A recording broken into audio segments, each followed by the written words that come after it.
Hello everyone and welcome to our show. Today we discuss about keywords. Even more, we are going to unhide a lot of information about finding the right keywords to destroy some myths. That's why I'm so excited to discuss this topic with Janet Bartoli. How are you? Good, good. Thanks so much, Anatoly. It's good to be here.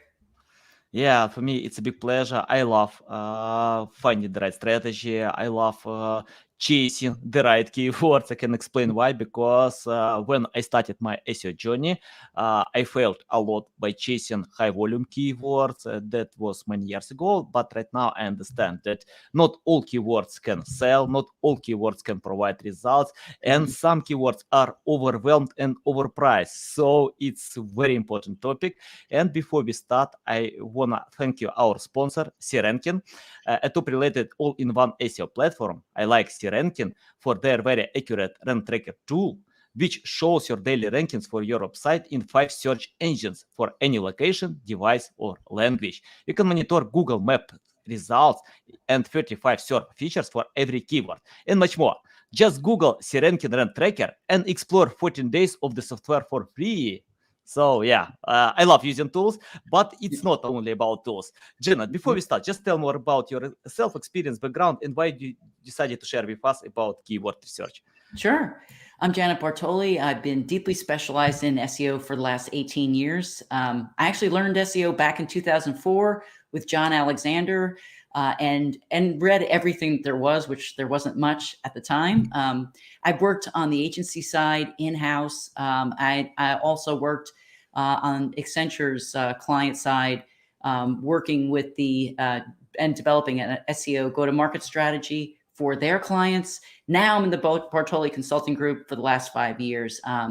And there's so many myths around SEO, as we all know, and doesn't matter what year or decade we're in when it comes to SEO, keywords always seems to come up time and time again. And people think about keywords as though it were 2004, which, a lot has changed in all of this time. And so I like educating my clients on how not to think about keywords and other SEOs, just kind of helping them as they're coming into the industry, that it's not the way we should think about keywords as though it were 15 years ago, because a lot's changed.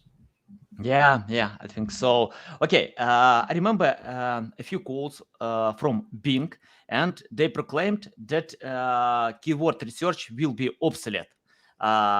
I'm not sure it's obsolete, but we have still a room, for keyword research. But I still see when webmasters chase high volume keywords. Many of these keywords are overwhelmed when you compete with Amazon, Wikipedia, Pinterest, many other great websites, and they don't sell. Even if you get traffic, it doesn't mean that you will sell. So I think it's not good strategy. Can you tell where to start? For example, if I have a new project, I wanna choose the right strategy. I have no authority, trust anything, but I wanna get SEO traffic. Can you tell where to start? So great question. So what I would do first, if you're first of all, if you are an SEO and you're working with clients, avoid using keywords, because you're basically taking them down the path of 15 years ago. And because the search engine algorithm in Google and the other search engines have changed, but especially in Google since 2013, onset of Hummingbird, search intent is really what we should be focused on. So getting away from what keywords do you want to rank for as a question for your client is really not a good strategy, because we're focusing on the wrong thing. So instead, what I like to do is understand their goals and objectives. So once you understand their goals and objectives, if their goal is to increase visibility to one of their product pages, then it's really understanding the different types of products that are, if it's an e-commerce site, for example, what kind of products are these? And then you can start understanding from their customer's perspective how they're describing those different types of products. So, and then what we need to do always first, conduct a content audit. Then once you've got a content audit established, you can then create the strategy around that. And then that all happens before you even think about a keyword. The other thing I like to do is, with my team, we're in the weeds talking about keywords, but I don't really share that in terms of what are the specific keywords we're focused on with the client. So think of keywords as groups or themes based on the search intent. For example, if you're working with a contractor who does window and door replacement, and that's what they really want to sell more of, then what you're really thinking of is the different types of if we're talking about, let's say, French doors, is the intent to purchase them or to find a contractor to work with who will install them. So there's lots of different intent in just that. So ranking for French doors is kind of irrelevant if this is a contractor who installs them, for example. So it really comes to really understanding and grouping them into themes and categories in that way. So having that content audit and strategy at the beginning will help with that. Can you tell which tools do you use to provide this content audit, and how to find the balance between tools and manual job? So there's, I mean, the amount of tools out there, and again, since I've been in this game, it's ridiculous. Like we got Ahrefs, SEMrush, keywordtool.io, Keyword Finder, Keyword Surfer, which is really relatively new, Majestic, pretty old tool. And then, but I always look at the tools that we have available that are really literally coming from the horse's mouth. All the Google tools provide us with really great keyword research. Google Trends is an awesome place to go, especially if you're working with a client who has seasonal types of products or services that happens over the course of the year. Google's Keyword Planner is not necessarily my go-to, but because it's really more focused on paid search over SEO, but you can still discover new related keywords and terms. So that's always good. And then of course, Google Search Console is really the best because you are seeing what people are typing in and coming to the website, what types of keyword variations that they're using there is also a great place to be. But I never, and then if you're on the enterprise, so there's also a difference. So the tools I just mentioned are great if you're just a solo, SEO doing freelance work, because they're not that expensive. But if you're on the enterprise side, I've worked in-house for large enterprise clients. My recommendation, if anybody knows me, is always Conductor, Searchlight. That's an excellent platform if you're managing a very large enterprise site. BrightEdge is a direct competitor. So there's lots of enterprise variations that you could use. But again, nothing like using the Google tools. Those are the best. Yeah, especially about Google Search Console. When you can check out real ranking, it's more accurate than any other tools can provide because it's from Google. Of course, Google can hide some data, but that's okay. You know what I love on Google Search Console, that I can find keywords or pages that are close to the top 10 or even in the top 10, but they're close to the third position because we can get much higher traffic when we rank these keywords. So websites with traffic, it's better to pay attention to Google Search Console because you know exactly that Google understands your content. You know exactly you can improve this content or provide additional link building campaigns to get more insights. So yeah, I completely agree with you about Google Search Console. It's often ignored. I don't know why. And for me, it's a surprise when people check out ranking positions on Ahrefs, SEMrush, or CRanking, any other tools, and ignore Google Search Console. Right. Go to Google Search Console first, and then you can analyze other tools because paid tools can provide history of your ranking positions. If something wrong, you can change it. We can't find this history on Google Search Console, but other tools are helpful with that. So yeah, I agree. Can you tell about manual job? For example, if I use any tools, let's imagine CRanking. I type any keyword, I can get a list of keywords, like 1,000 keywords. How to choose priorities between them? How do I know that these keywords will provide results? Because many keywords are overwhelmed and overpriced. It's hard to overcome competitors. Can you tell more about choosing priorities? So, and again, if I'm working directly with a client, I'm going to first understand from a priority perspective, where are their priority products or services pages that we want to focus in on?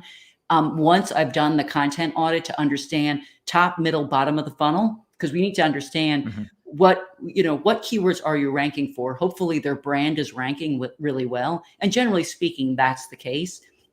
But then the next thing is we want to understand the money keywords. What keywords are going to drive conversions? That's critically important.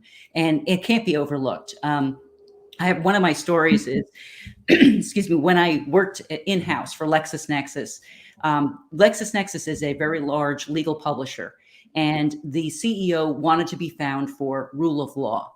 So I questioned it because they're looking for subscribers or people who will subscribe to their publication.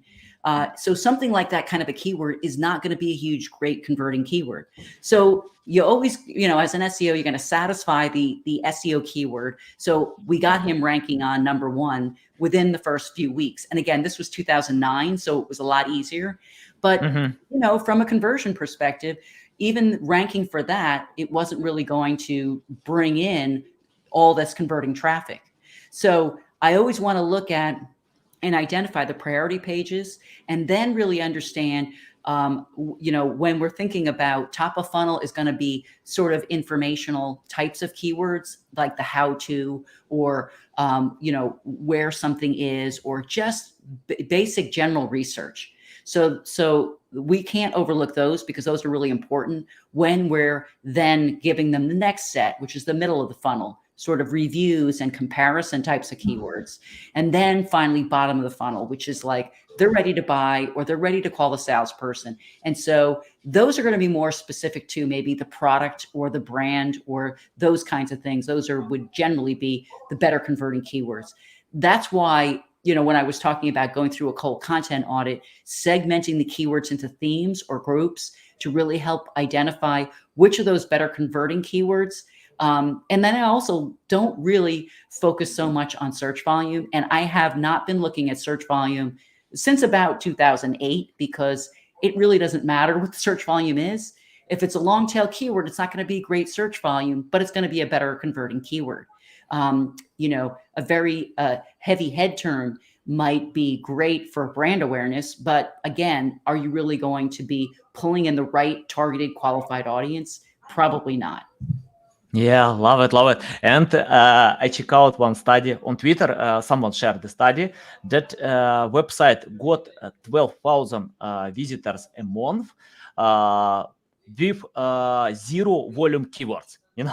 They ignore completely volume because it's an accurate data. We don't know exactly what exactly is volume, because it depends on cost on CTR. Yeah, it depends on many other factors. For example, I remember when someone wrote a study about the age of Elon Musk. Nobody cares about his biography, rewards. People want to know his age. It's interesting. If you type on Google, you can get the answer to this question, without clicking any website. So why we need to create content on that? You mentioned about sales funnel. Can you tell more about that? How to create sales funnel and pillar topics? Because sales funnel, for example, let's imagine that the keyword weight loss. Yeah, when if websites sell weight loss supplements, it's possible that weight loss is related keyword, but it's high volume, overwhelmed, overpriced with many recognizable websites, health.com, many others. Can you tell about choosing the right keywords in your sales funnel that actually will bring to the sales? Yeah, this is why it's critically important to have conversations with your client before you even get into any of that, because they know now, not just the client, if they have a sales team.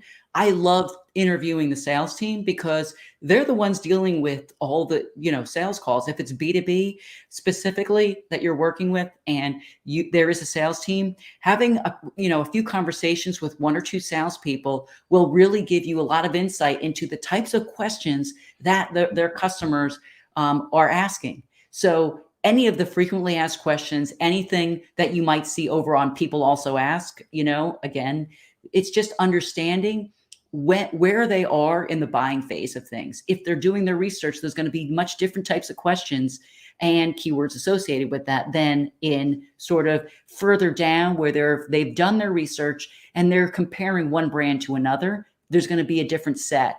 And even the keywords associated will be, they're a lot more informed because they've done their research. So they're not asking the basic questions early as they do early on.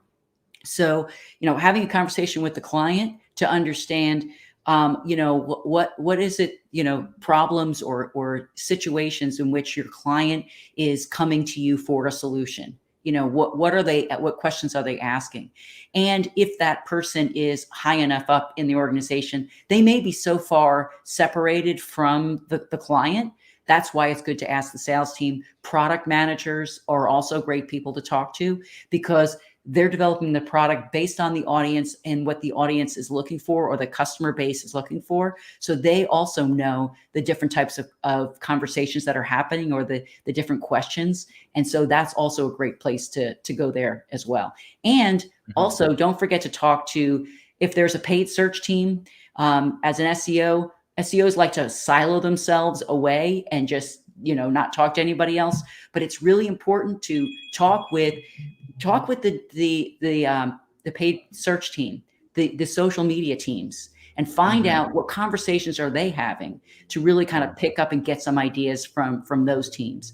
And you'll learn a lot, based on if it's a paid search campaign, what are the better converting keywords?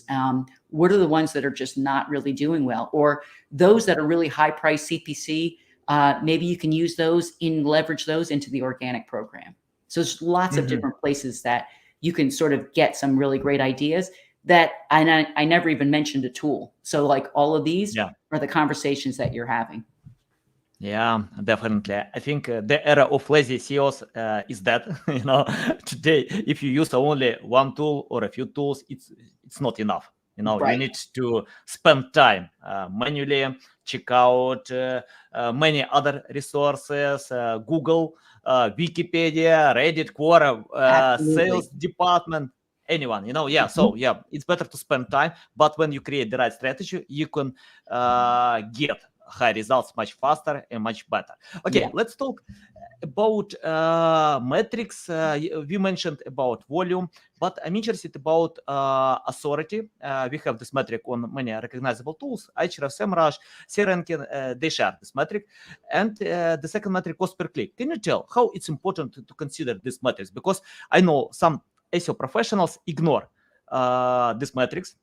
And I remember when someone told me, even recognizable experts told me that it's estimation. Google doesn't care about these metrics. Yeah, possible. We know that Google denies these metrics, but we can analyze these metrics. How many links can go to the page, or cost per click can show how marketers can pay for getting these keywords. Can you tell about importance of these metrics, cost per click and keyword difficulty? So keyword difficulty, again, has been around forever. And I have never really, so keyword difficulty can be looked at as this is going to be extraordinarily difficult for you to rank for XYZ keyword. But I would argue, you know what? It depends. If it's always been, Google has always been about relevance. So if you ignore relevancy in your site and within your brand and the conversations that you're having offsite about that topic, you could rank for it and you could do really well. I think keyword difficulty is maybe more generalized. Yes, SEMrush and to some other degree, Ahrefs uses different sort of variables to come up with what that keyword, difficulty score is. But if you just take it apart and just say, well, look, if me or my client is focused on a particular topic, and those keywords that have a high difficulty rating, but they're very relevant to the content in the site, then I'm probably going to ignore keyword difficulty. And I'm going to really focus more on the relevancy of the keyword and how well, and as I said, not only on site, but off site. What are the conversations that you're having off site about that topic, so that Google really gets an idea that, when I think of this brand, I think of this topic. They just go together. And so that's why I kind of maybe don't necessarily focus so much on that. With CPC, again, I don't look at, because obviously it's more competitive, but it's competitive in paid search, not necessarily organic. There's different search behaviors that occurs when someone is searching and clicks on a paid search link versus organic. So, and then you can get into generationally, where maybe millennial or Gen Z, doesn't want to click on a paid link because they think, I've actually asked lots of them and they're like, oh, we just don't want to give credit to somebody or to some brand, and it's like all these ridiculous reasons why, or they didn't notice it, which is also interesting. So there's so many different reasons why maybe they're not necessarily clicking on it. But from a high CPC perspective, I love kind of focusing on those because especially if my client is bidding on those and they're paying a ton of money, I am easily better able to show SEO ROI because I'm basically saying we can get all of this traffic that's very it's great converting traffic at zero CPC because we're getting it from an organic perspective. So it helps in factoring in what the return on investment is when you really kind of think through all of those keywords and the value that you're bringing. Yeah, love it. So valuable. Okay, let's talk about how to measure ROI, return on investment, because I often see when webmasters chase keywords, they create content, go ahead, but they don't estimate what kind of results they can get. For example, in paid marketing, we do it. We analyze cost per click. We can see how marketers can pay. We can count how I don't know our possible profit, but how we can do it with SEO? Can you tell about that? So we're at the beginning of any engagement with a client. That's why it's really critically important to do a whole analytics audit and understand what analytics do you have set up. So assuming they have Google Analytics set up, then looking at the website to determine what are the conversion points across the site. Hopefully they have something more than just a contact form. But sometimes there's a client that's what they have. So I think it's really important as an SEO, we should really be educating our clients on this website is not a brochure. It's supposed to be a lead generating machine. Okay. So if we have a proper lead generating, the different elements set up in the site, for example, if you even have a blog post, there should be some call to action on every page, but especially even in a blog post, if it's to, contact a sales rep or download a white paper, giving some call to action, then really understanding from the client, okay, you've got all of these calls to action leading to something. So some kind of sale. So then it's really important to understand from the client's perspective, what is the average conversion value? So what you do is if you determine one client might be worth $30,000 and the lifetime value of that client might be much more than that. So, you might ask them $30,000.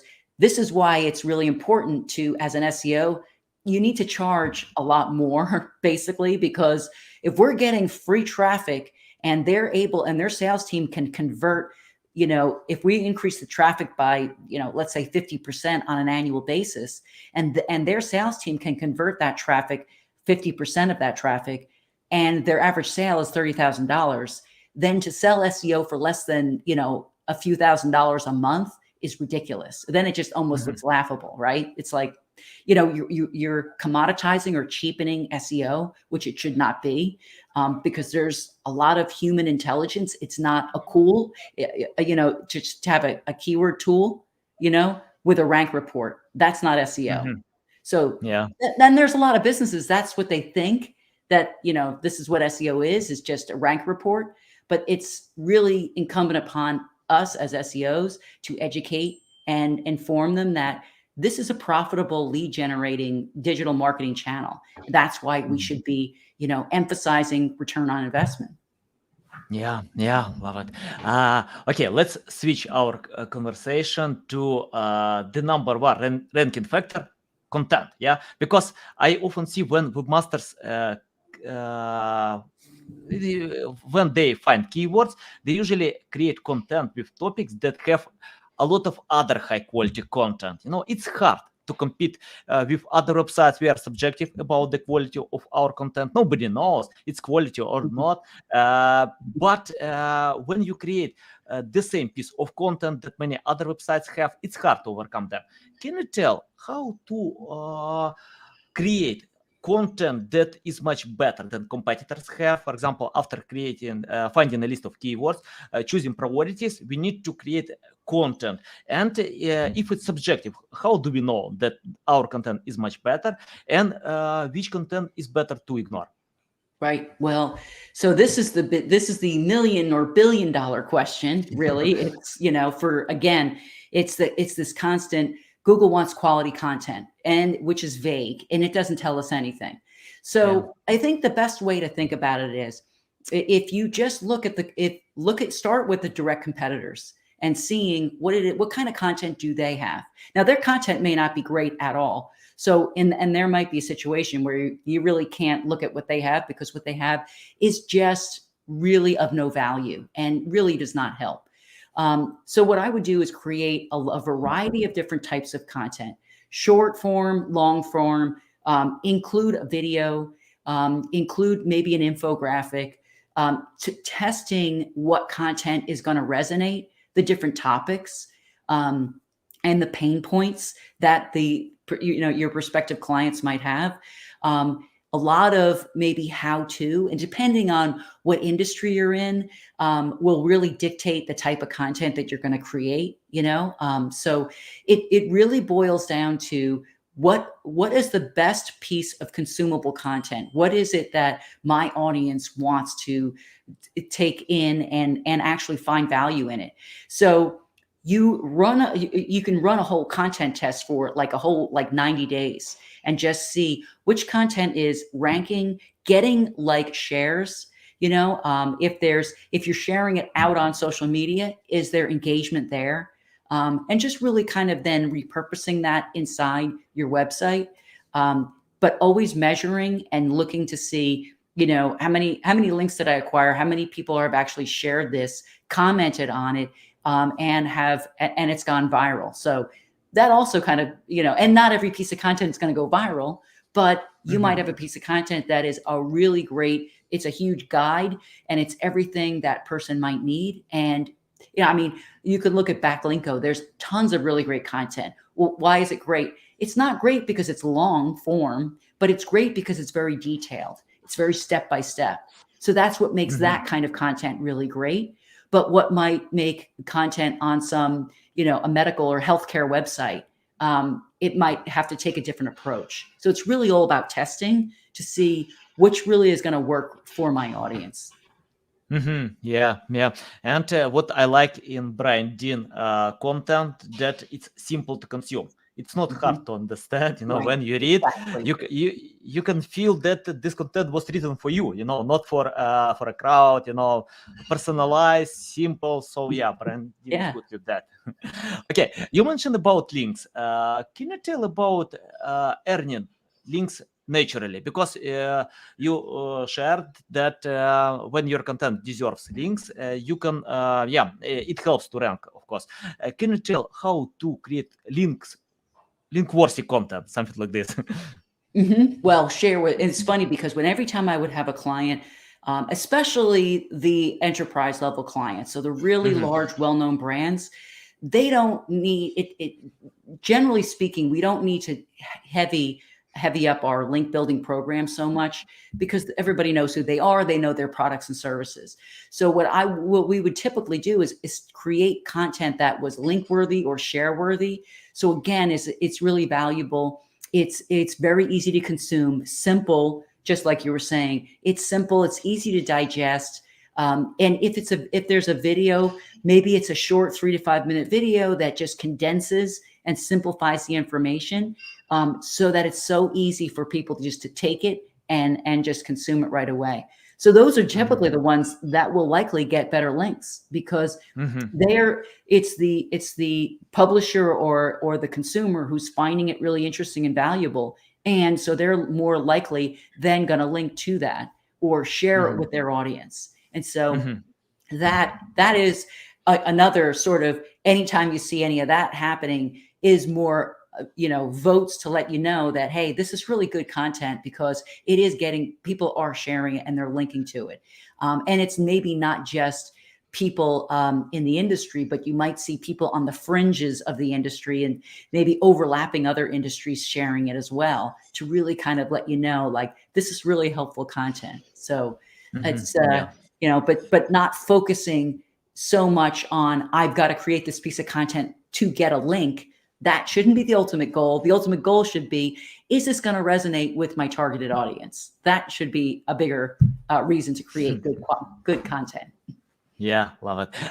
Okay, let's talk about Amazon. For example, when I open Amazon, any product, I can read reviews, get pictures, description, anything about this product, including video, many other stuff.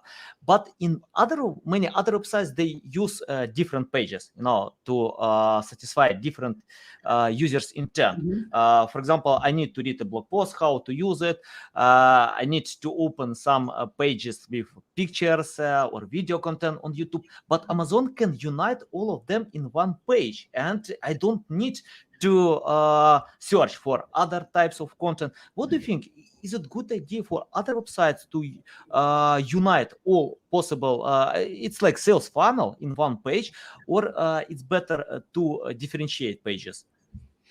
Well, again, if you're talking about e-commerce, which you would be if you're talking about Amazon, but there's other platforms. Amazon, their algorithm is A9. Is it A9 or A11? I think now it's a separate, completely different algorithm than what you get in Google Shopping. What you have in Google's products. So completely different there. So what in terms of where to focus all of your efforts, from do you create a landing page so that it's very specific and houses all the products just like Amazon does? Again, I think it depends, but I think it's, where is your audience mostly likely going to be shopping, and where will they most hang out, and where can they really benefit from the content on that page? And thinking about your own e-commerce platform, is the product description there? Do you have user reviews that really kind of helps inform someone, because it's a consumer who may be like trying to understand this product versus another brand's product of the same type of quality? So it always comes back to, is your client or your consumer? It's that person who ultimately is going to should be the one dictating what kind of content it should be, what the focus should be, because it gets to, are they going to actually more likely to buy because of that? Okay, I have the question about things that webmasters shouldn't do, because it's obsolete, it doesn't work, and we often see them. If you search on Google, you can find a lot of myths, things that are obsolete. Can you tell from your experience what webmasters shouldn't do today?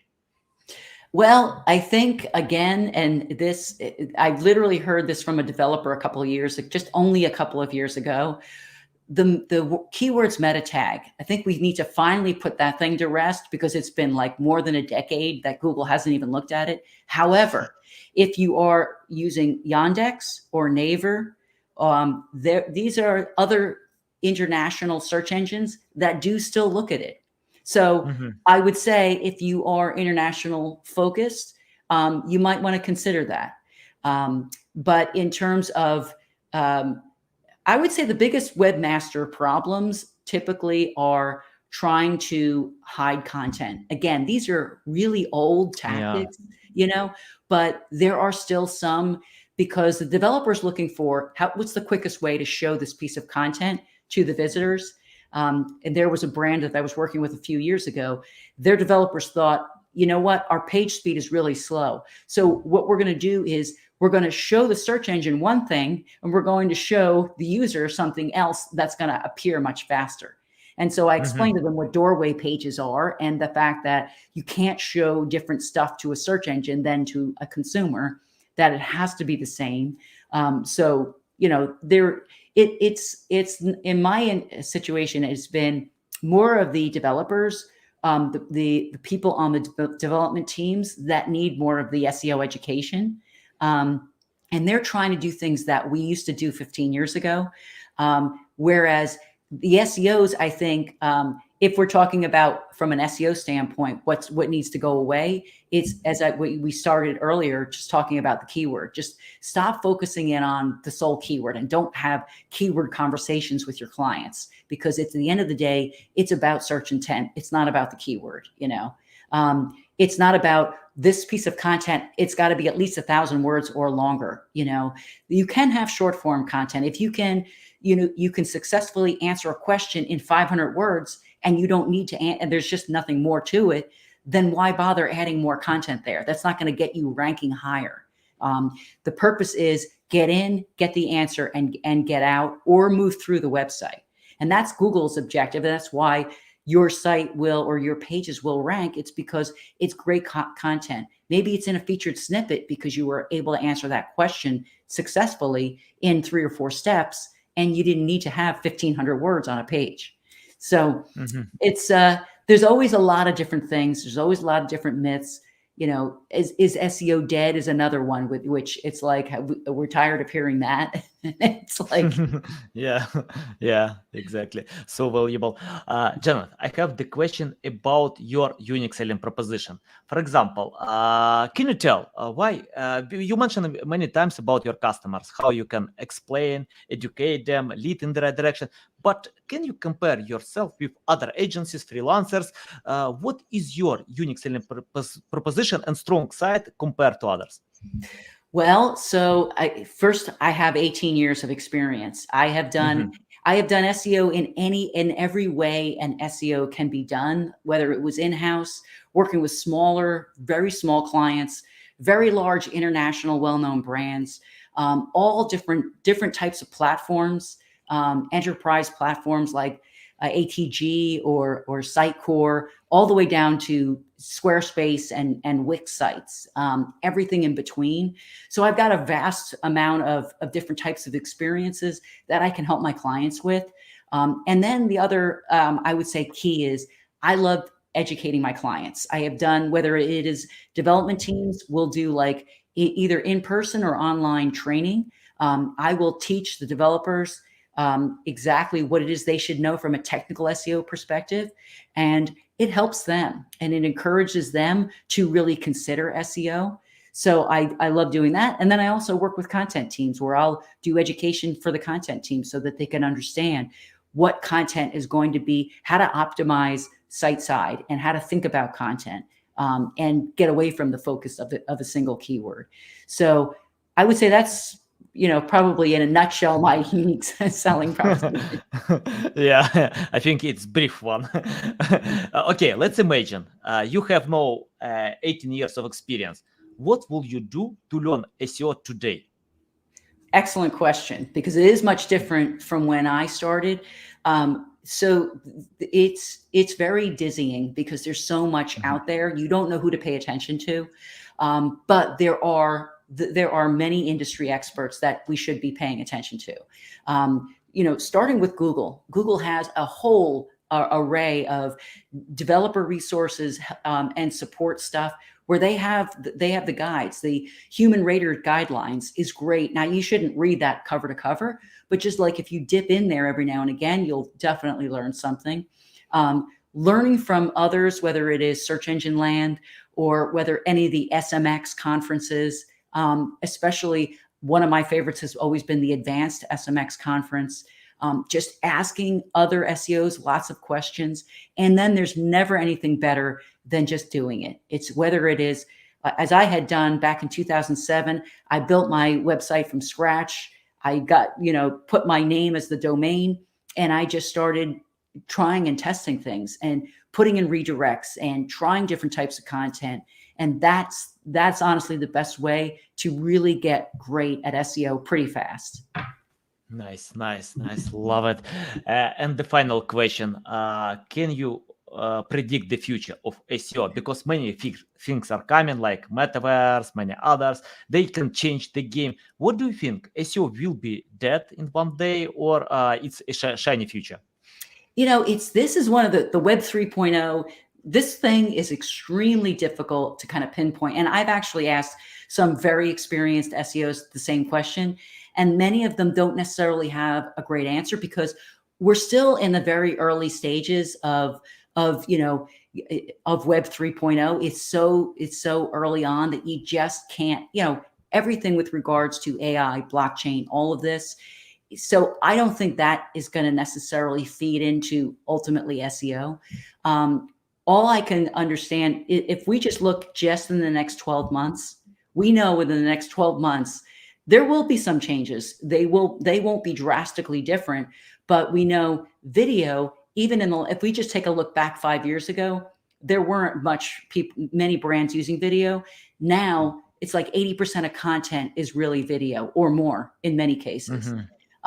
So we know mobile is now really has really grown and has for a lot of brands, mobile is now still the most powerful use. But I think, you know, with voice search, which is still, you know, we're still using voice search for a lot of things as well. It's still evolving and changing. I don't think it's going to be changing as fast, as quickly as maybe people expect it to. You know, just looking 18 years back, it's, you know, google.com is still there, you know, and we're still typing in your search queries have gotten a lot more sophisticated because Google's gotten more sophisticated. So Google will continue to become sophisticated and be thinking about the searcher first. And so, and us as SEOs last, you know, so it's up to us to constantly get educated and just to keep a finger on the pulse of what's going on and how your customers are searching and what they're using, whether it's Google or any other search engine or other platforms. Yeah, awesome reply. And I remember one study that shared TikTok users in 40% of time use TikTok to search for some queries, not Google, you know. So yeah, video content is growing and we'll see. But I agree with you. It will not be dropped in one day without any traffic, you know, because it takes time to change habits, to find something new. And if you have experience with SEO on Google, you can adapt to any other marketing channels. That's so true. Yeah, it's more well, about they did, experience. you know, back in 2009, they thought Facebook was going to be the new search engine. And so, you know, so there's that, you know, I mean, that was a prediction then. Yeah. Janet, tell our audience how they can reach out to you, learn more about you, follow you. Sure. You can reach me at bartoliconsulting.com. That's my consulting website, or LinkedIn. I'm Janet Bartoli. I'm over there on LinkedIn and happy to connect with you there. Okay, guys, you can find all these links in the description below. Listen us on Apple, Google, Spotify. Thanks again for your time. A big pleasure. Welcome back anytime to share more valuable insights. Guys, you need to follow Janet because you can see a lot of value. So you can learn it and go in the right direction. Okay, guys, love you. See you.